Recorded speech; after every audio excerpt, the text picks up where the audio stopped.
ayat di ahaduna syahwatahu fi halau ajrun. Kan untuk itu urusannya syahwat. Apakah kita melampiaskan syahwat kita itu ada pahala sedekahnya?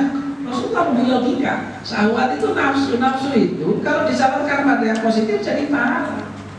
Kalau disalurkan yang negatif jadi dosa. Dan seterusnya Rasulullah menutup apa? Wa fi bud'i ahadikum sadaqah. Dan urusan butuh salah satu dan pada kalian itu sedekah. Ngerti butuh kan? Kelihatannya mau serius tapi nggak paham. Butuh ngerti nggak? Butuh itu tempat jalan keluarnya anak yang biasa. NU bisa seperti ini. Ini sesuatu yang pertama sebelum kita melangkah kita harus tahu sehingga kita sadar suatu saat ketika kita menjadi orang yang dalam tanda kutip mengurus NU atau diberi amanah untuk mengurus NU, kita menjadi tahu kriterianya. Dulu Mbah Ridwan Abdullah itu orang yang ahli lukis dan ahli istikharah, sehingga ketika beliau istikharah itu hasilnya bisa ditampilkan melalui lukisannya. Begitu juga ketika Mbah Hasyim memerintahkan beliau untuk istikharah membuat logo NU itu seperti apa, maka beliau istikharah dan hasil istikharah logo NU, hasil istikharah beliau dilukis hasilnya seperti ini. Mana? Oh, di sebelah sini. Cuman nggak ada tulisan huruf Latinnya.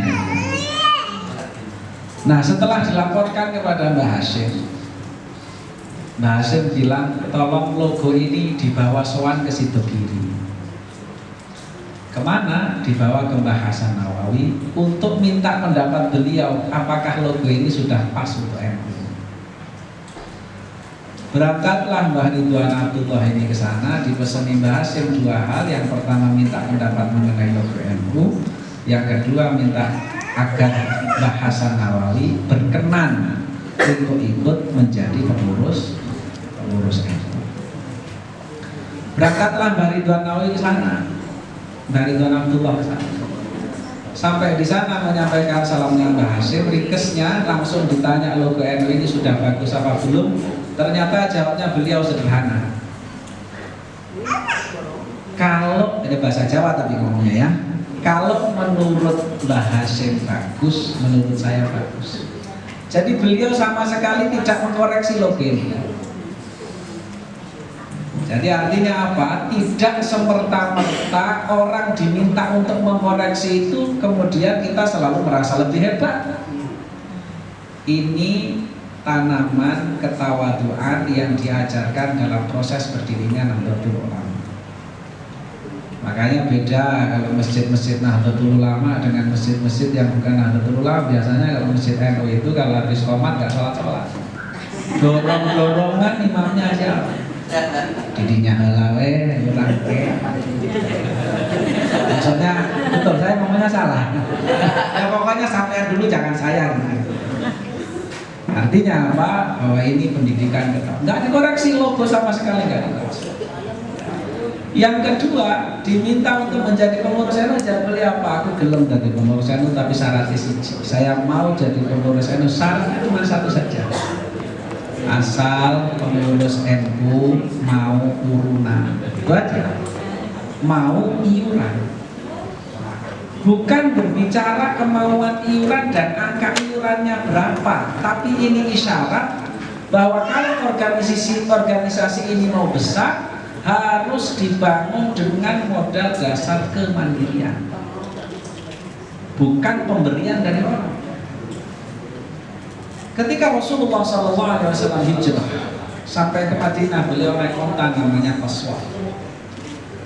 Onta itu sampai di Madinah itu deprok. Deprok itu apa? Jujur. Deprok sama juga ya, deprok sama neprok. Rasulullah nggak turun dari onta itu, bangun lagi. Ternyata ontanya jalan lagi. Itu sebagai khalifah. Khalifah itu adalah pemimpin. Kemudian yang kedua, manusia diciptakan di muka bumi ini sebagai amir. sebagai makhluk yang memakmurkan bumi. Ya. Allah Subhanahu wa taala berfirman di dalam Al-Qur'an, Al-Hasan an Abil Hasan Al-Jadil Hasan, inna ahsanal hasan al-khuluqul hasan. Itu adalah akhlak yang baik, sehingga itulah fondasi-fondasi Nahdlatul Ulama.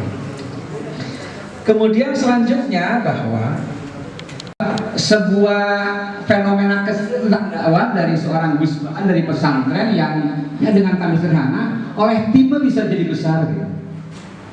Ya. Bisa jadi besar. Maka yang ketiga mungkin yang harus kita ingatkan bersama bahwa yang sangat kita kenal Lirboyo dibawa Islam pertama masuk oleh Syekh Wasil Pangeran Makkah, saya sempat berziarah ke situ. Dari situ awalnya, kemudian di situ juga hari ini berdiri LDI, yang diulangkan LDI juga LDI, tapi ngajakin cari itu kirim surat, yang silaturahim lah. Pesantren itu mereka belum bisa menerima. Nah sementara di sini mereka mudah-mudahan kurang yang silaturahim bersama gitu. Kita ngobrol sampai kemarin belum bertemu. Katakanlah LDI dengan berbagai dinamikanya kita pahami sebagai sebuah objek dakwah gitu gambarnya. Yang kedua di sana juga ada, saya ziarah Pak Gusur kemarin ke makam Romo dan Uskup. Jadi ada pesantren Puang Soy apa tempat namanya. Itu model wisata religi yang dibuat oleh orang-orang besar menurutan ala makam-makam diurang. Jadi ada tempat jualan, ada makam yang dijali, ada misa, tempat orang berdoa, dan ada orang mau pemihaya tempat jarah itu, patung-patung itu apa namanya, tempat-tempat itu kan memang punya historis patilasan jika sama gitu ya. Kalau kita jarah ke Syekh Muhyiddin di Pamijahan kan memang di situ adanya. Hari mereka mereka hanya buat miniatur, dikemas, kayak patung, kayak mimbar, kayak pensleng, ada tempat yang situasinya sangat alami. Ada makam dan juga ada makam-makam orang-orang yang berbayar karena ada lemari yang simpan abu-abu bekas apa itu di kremasi. Menurut setiap tahap itu berbeda harganya. Ya. Hanya mereka mengemas di situ juga di samping-samping ada tempat-tempat jualan apa namanya aksesoris kekristenan lah, kayak lilin, kayak patung salib gitu. Ya seperti hanya kita ke tempat-tempat ziarah gitu. Ya. Tetapi itu semua diri aman-aman saja. Santriannya lagu di Jawa Barat. Area sekitar 5 hektar itu mereka buat dengan aksesoris pemakaman yang dibuat menjadi sesuatu yang sangat religi ya. Ya mereka memang tujuannya memang wisata. Kalau kita kan disebut wisata religi itu kan memang ada unsur ziarahnya kan, lebih padat sih. Tapi ini terjadi di Kediri dan dakwah Islam masuk ke situ awal oleh Syekh Wasil, ya, dan juga saya di sebelah di tempat-tempatnya daerah Nganjuk, Kertosono itu walaupun di sisir gitu, saya lihat sejarahnya kepada nasab nisbah struktural NU itu luar biasa. Kan saya berani mengatakan ini dakwah Nahdiyah yang bukan kiri sampai saya aman-aman saja, ya, tidak ada kekhawatiran dengan berbagai hal yang beragam. Berikutnya nah yang terakhir ini mungkin strategi dakwah kita yang paling sangat boleh kita tinggalkan adalah keikhlasan. Ya, kalau hari ini kita mendengar Deddy Kurbeko user itu dari posisinya sebagai YouTuber itu katanya sampai angka 9M sebulan. Ria Ricis itu 6M sebulan ini. Ya, sebulan. Ketika dakwah kita masuk sini, jangan menjadikan target bahasa YouTube monetize ya. Ya, karena dakwah bukan diukur oleh unsur-unsur materi seperti ini. Justru mesti mengeluarkan tadi kisah dari Gus Hasan ketika bahas ketika salah satu ulama tadi diajak ngajaknya yuk urunan gitu. Jadi mengeluarkan dulu kesiapan untuk mendudukan, kesiapan untuk menarik manfaat dari hasil-hasil yang secara nominal akan kita dapat, keikhlasan. Saya kutipkan itu tulisan dari Mbah Hasim di di makam ada prasasti yang ditulis, kalau bukan karena keikhlasan maka amal kita menjadi sia-sia. Dan itu hari ini kita buktikan keikhlasan. Guru-guru orang dulu, susu orang hari ini kita rasakan luar biasa. Mereka berbuat dari tidak ada apa-apa secara material ya, tapi sebuah langkah ruh maknawiyah dari saudara-saudara ini yang mereka bangun melampaui melampaui spirit maliyahnya, hingga kemudian hari ini kita menjadi orang-orang yang mudah-mudahan ya berkomitmen untuk menjadi santri Hasim gitu, dalam pengertian melanjutkan langkah-langkah dakwahnya hingga kemudian di kelak hari kita menjadi orang-orang yang mulia semulia mereka. Lanjut kalau masih ada. Nah ini terakhir, mereka yang terakhir. Mudah-mudahan langkah keikhlasan dakwah kita, keterbukaan, kemudian tim yang kita lakukan dengan tim yang banyak, ini mungkin langkah-langkah yang harus kita turunkan dari semangat fikih. Ya, karena fikih tadi kan adanya ijtihad, ya, adanya ijtihad hingga kemudian kita bisa meraih apa yang kita inginkan dari tujuan dakwah ilallah, dakwah kepada Allah melalui panggilan kepada manusia dengan berbagai cara dan dengan semangat keberjamaah. Ini insya Allah akan lebih maksimal. Hari ini mungkin kita bisa tergoda ya dengan ke ego kelompok, ego kesendirian, hingga ada fenomena jamaah tapi tidak mau berjamiah. Fenomena ya, jamaah tapi tidak mau berjamiah. Padahal kekuatan jamiah itu akan gitu. Tantangan hari ini adalah bagaimana kita mendapatkan desakan dan serangan dari kelompok lain yang kelompok itu begitu sangat gencar, biasa minoritas. Puncak sains itu diprediksikan oleh para ahli di WTA tahun 2075. Pada saat itu sains mampu mengatasi human limitation, keterbatasan manusia. Pada tahun 2075 itu manusia tidak perlu mati, karena dokter semakin canggih, ilmuwan semakin jenius, sehingga ditemukan satu pel anti malaikat maut. Itu prediksi saintis. Kita boleh tertawa nih, tapi itulah sains. Setiap saintis, setiap jenius pasti ditertawakan, bahkan dianggap gila pada masanya. Contoh tahun 1926 ketika Nahdlatul Ulama berdiri, lalu kalau ada orang yang bilang sama Al-Maghfurlah bahwa nanti itu kita bisa ngobrol berhadap-hadapan, kita di Cimahi, dia di Chicago, Sarwaci namanya. Kita di Cimahi, dia di Chicago, berhadap-hadapan kapanpun dan dimanapun. Kira-kira Bahasim percaya nggak? Nggak. Wah, itu mah waliullah yang bisa seperti itu. Tapi dengan perkembangan sains, ternyata kita juga bisa menyaksikan. Nih acara kita hari ini, live streaming ini, bisa kita halakoh sekarang, dan pada saat ini pula bisa disaksikan di ujung dunia sana.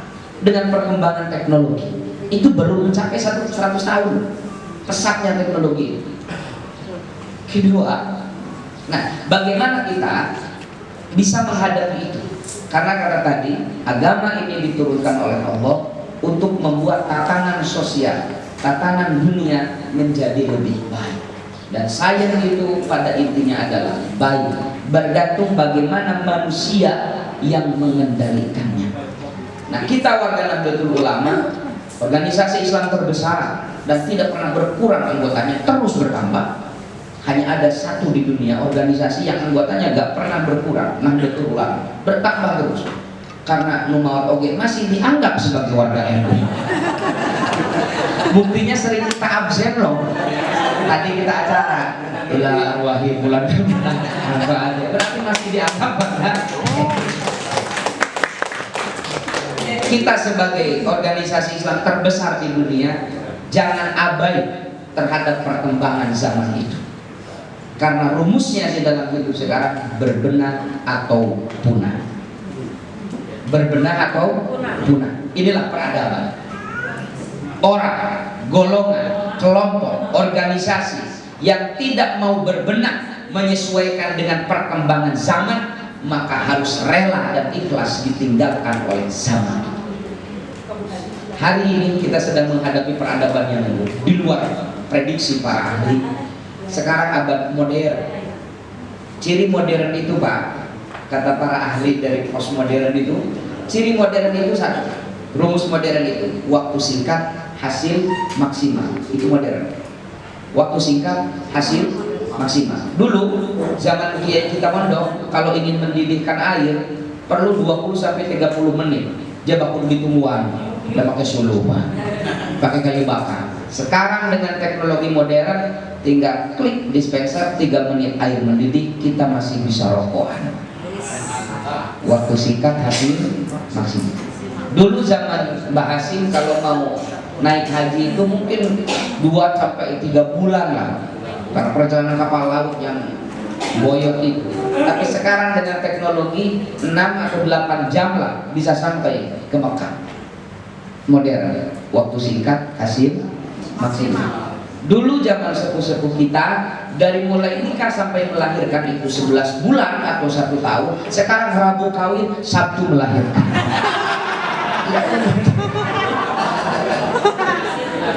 Waktu singkat, hasil maksimal.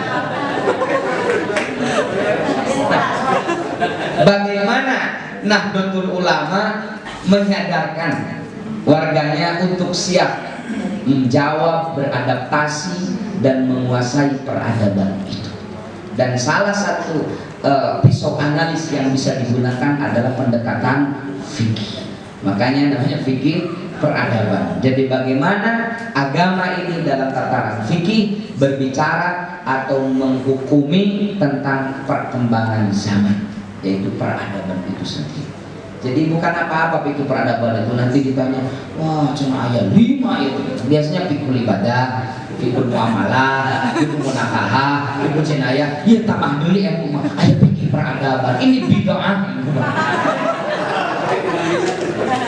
Kadang ada orang yang seperti itulah. Makanya perlu kita jelaskan dulu maksud fikih peradaban itu adalah bagaimana Islam dalam hal ini ilmu fikih memberikan hukum, memantau bagaimana perkembangan zaman ini agar kita sebagai manusia yang tidak terlepas dari ruang dan waktu bisa beradaptasi dan terus menyuarakan keislaman kita di tengah perkembangan zaman. Itu maksud dari fikih peradaban. Makanya saya selalu bilang di halaman di mana-mana, hari ini Nahdlatul Ulama memerlukan 2 kader, 1 kader yang mempunyai 2 kompetensi secara berbarengan. 1 kader mempunyai 2 kompetensi. 1 grassroots understanding, pemahaman akar rumput, paham masalah terkecil yang dihadapi oleh masyarakat, sehingga kita hadir, tertarik, terpanggil untuk menjadi bagian dari solusi itu. Dan ini Nahdlatul Ulama jagonya. Mulai dari nikah sampai anaknya nanti mati, Nahdlatul Ulama ikut andil. Ketika hamil diundang kiai, ketika melahirkan diundang, ketika sakit diundang, ketika mati diundang. Grassroots selesai.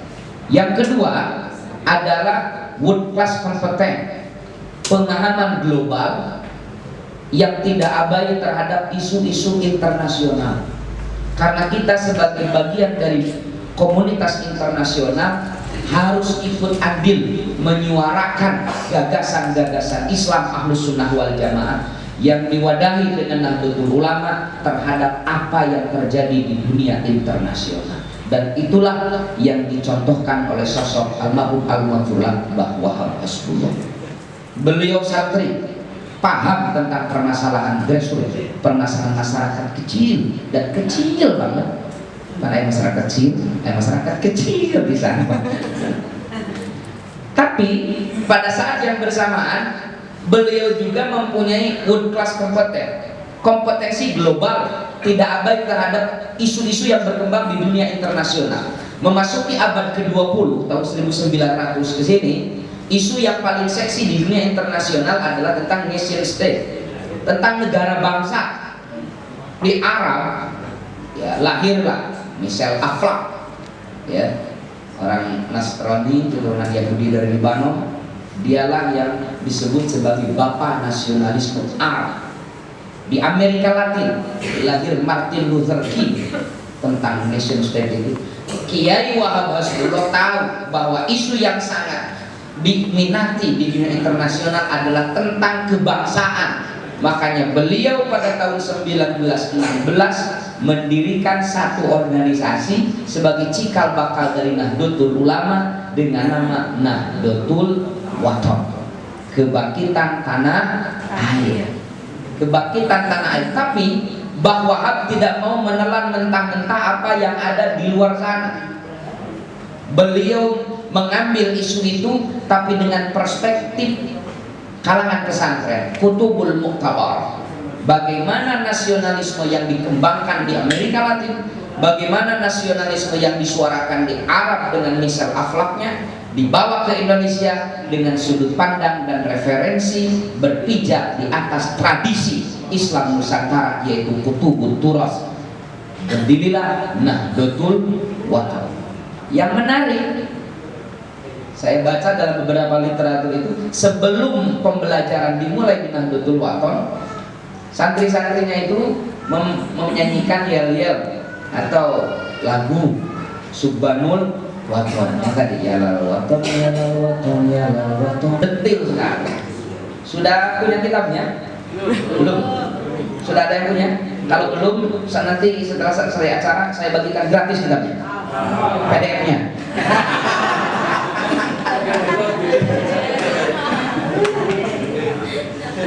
Ubul Wathon minal iman. Nah, ini satu bukti kader NU hari ini perlu mencontoh, mengcopy paste dari sosok Mbah Wahab Hasbulo ini. Kader yang mempunyai dua kompetensi, dua kemampuan. Satu, mempunyai pemahaman tentang akar rumput. Kedua, mempunyai pemahaman tentang wawasan global. Karena kita bagian dari kehidupan global. Nah, fikih peradaban yang digagas oleh PBNU hari ini mengajak kita warga Nahdlatul Ulama untuk sadar masalah grassroots kita ahlinya, tapi yang kurang di Nahdlatul Ulama ini adalah wawasan global. Makanya kita akan mulai maksud dari fikih peradaban. Itu berapa kelimanya, Pak?